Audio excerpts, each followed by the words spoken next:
Hi, this is Elizabeth Zabst. Today we're going to make ice cream at home, and this is a French vanilla ice cream. It's a custard base. And so for this recipe, you're going to need some equipment, 1 cup measuring cup, 1 teaspoon, 1/8 teaspoon, some stirring utensils, a whisk, a liquid measuring cup, an ice cream maker, and then you'll want a stand mixer or a handheld mixer or a whisk with some good elbow grease. And then I also have some containers. So I have a bowl with a blue lid.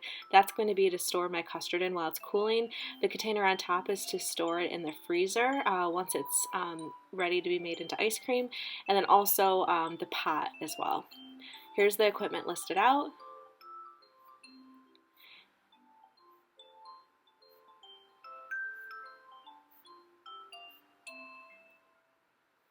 And for the ingredients, you need 8 egg yolks, 2.5 cups of heavy whipping cream, 2.5 cups of half and half, some salt, so you need 1/8 teaspoon of salt, 1 teaspoon of vanilla extract, and 1 cup of white sugar.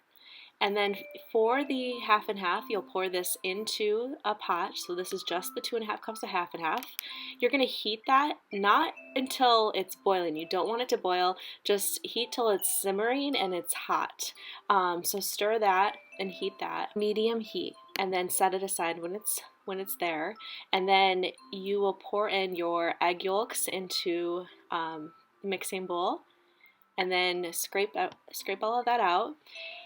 And then you also add in 1 cup of white sugar, and then you're going to mix this in. And if you're using a stand mixer, you want it to be at the level 2 speed. So you're just going to mix that in, and I have the wire whisk on there for the attachment, but feel free to use a handheld or also a handheld electric or handheld just a standard whisk if you'd like to do it that way.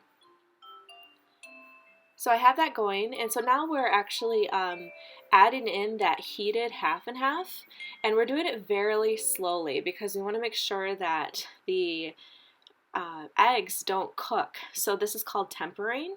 So the reason why I'm going so slowly is because I want to make sure that my eggs don't become curdled and heat too fast, and that would actually happen if we were to not do this method. If we would have just put the egg yolks into that pot, they would have cooked immediately and it would have ruined the texture of the ice cream.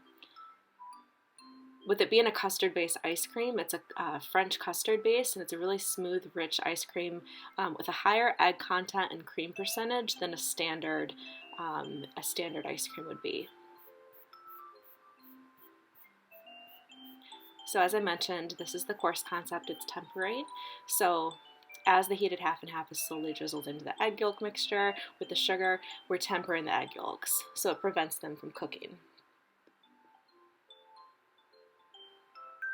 So now you're going to heat up that mixture on the pot, and you want to get this to 180 degrees for safety, and so but not boiling. So then you're going to transfer it to a bowl after it's been heated, and you're going to add in the heavy whipping cream, your salt, and also the 1 teaspoon of vanilla extract. And feel free to try other flavors as well. Once that's combined, put that in the fridge, store it for 8 hours or overnight. You want it to be nice and cold before you put it into an ice cream maker. So now I have my ice cream maker assembled, and I am pouring in that base that's been chilled for over 8 hours. And then if you are using an attachment like this, it's a level 1 speed for the KitchenAid. And that'll go for 15 to 20 minutes. This is what it looks like after it's done. It's kind of like a custard base or a soft serve, but if you put it in the freezer, it hardens up. So here's mine. I didn't quite wait all the time for it to harden, but it tastes good regardless. So feel free to top it with anything. I actually have some candied rose petals on this, but you could use some jam that you swirl into it, or maybe your favorite toppings, maybe add some fresh fruit would also be really nice. Thank you. I hope you enjoyed the video. Here's a link in case you want to make ice cream without a machine, as well as some resources I used. Thank you so much.